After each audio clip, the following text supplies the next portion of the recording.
এক রাজা মাত্র কয়েকদিন হয়েছে নতুন বিয়ে করেছেন। তিনি সিদ্ধান্ত নিলেন তার নতুন রানীকে নিয়ে দূরে কোথাও মাছ শিকার করতে যাবেন।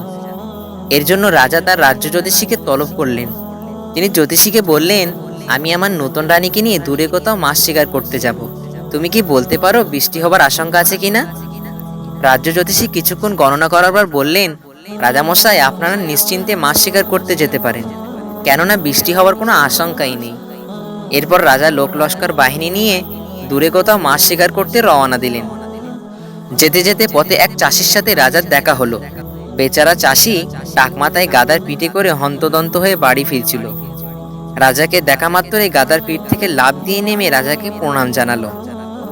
তারপর চাষি কৌতূহলবশত রাজামশাইকে জিজ্ঞাসা করলেন, আপনারা সবাই মিলে কোথায় যাচ্ছেন? তখন রাজা উত্তর দিল, আমি রানীকে নিয়ে মাছ শিকার করতে যাচ্ছি। একথা শুনে চাষি রাজামশাইকে বললেন, রাজামশাই, তাড়াতাড়ি রাজ্যে ফিরে যান, কেননা মুষলধারে বৃষ্টি আসছে।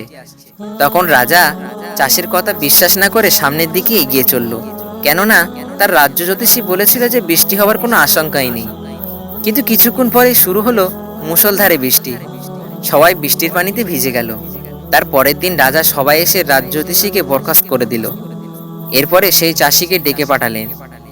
চাষিকে রাজদরবারে নিয়ে আসলেন। তারপর রাজা তাকে বললেন, তুমি হবে আজ থেকে আমার রাজ্য জ্যোতিষী। চাষি তখন অবাক হয়ে বললেন, রাজামশাই, আমি তো জ্যোতিষীর কিছুই জানি না। রাজামশাই তখন জিজ্ঞাসা করলেন, তাহলে তুমি কালকে কিভাবে বৃষ্টির আগাম খবর দিলে?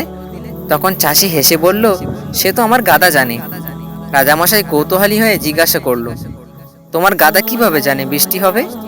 তখন চাষি বলল, আমার গাদার কান দুটো যখন ঝুলে পড়ে, আমি তখন বুঝতে পারি বৃষ্টি আসবে। চাষির এই কথা শুনে রাজা তার রাজদরবারে গাদাকে রাজ্য জ্যোতিষ হিসেবে নিয়োগ করলেন। এরপর থেকেই এখনো পর্যন্ত সরকারি গুরুত্বপূর্ণ পদে গাদাকেই নিয়োগ করা হচ্ছে।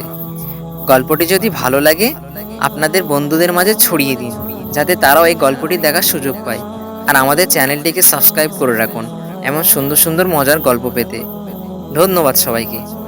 সবার জন্য রইল শুভকামনা। সবাই ভালো এবং সুস্থ থাকবেন। আল্লাহ হাফেজ।